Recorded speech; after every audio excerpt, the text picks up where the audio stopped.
Welcome, and thank you for joining us today. I'm Dave Mader, the Controller at the Office of Management and Budget, and on behalf of OMB and the Council on Financial Assistance Reform, I'd like to welcome you to today's broadcast. As you know, this is the third in a series of broadcasts that we have been hosting over the past 2 years now. And as I remember back to the first broadcast, I think I was in the job probably about a month or two.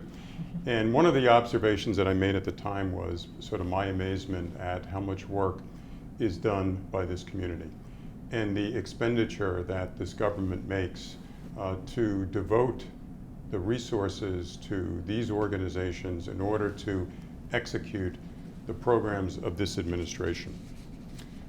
In that first broadcast, we spent time talking about the changes that were forthcoming in the uniform guidance. And in the second broadcast, we spent time talking about the implementation, the challenges of implementation, how things were going. And one of the results of that second session was, I think, a outpouring of suggestions and recommendations from the communities as to how we could continue to improve and enhance the guidance that we had issued.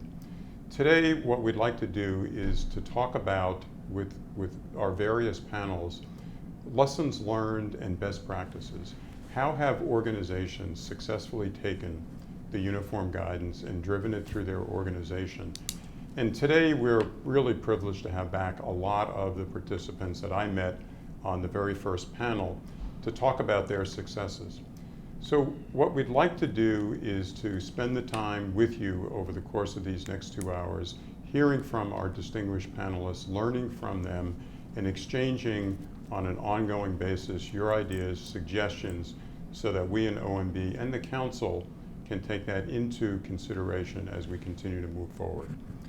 What I'd like to do is to now turn it over to Tran and to Rhea Hubbard from the Office of Federal Financial Management to talk a little bit more about the upcoming panels.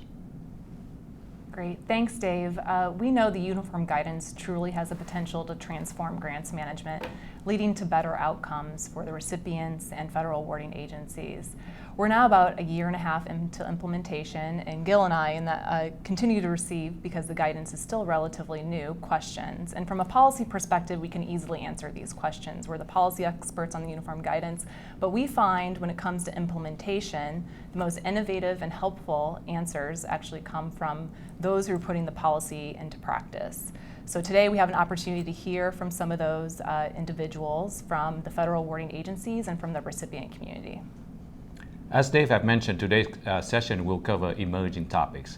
These are the topics that Rhea and I have received the most questions and correspondence on.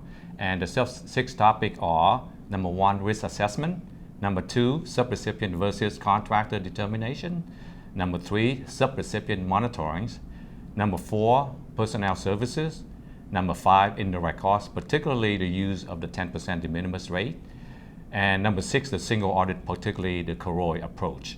With each subject, we will have a discussion with our thought leaders from the grants community, and we will also debunk some of the uniform guidance myth and misperception related to that subjects. So let's get right into it with our first panel, with Rhea moderating the discussion on risk assessment.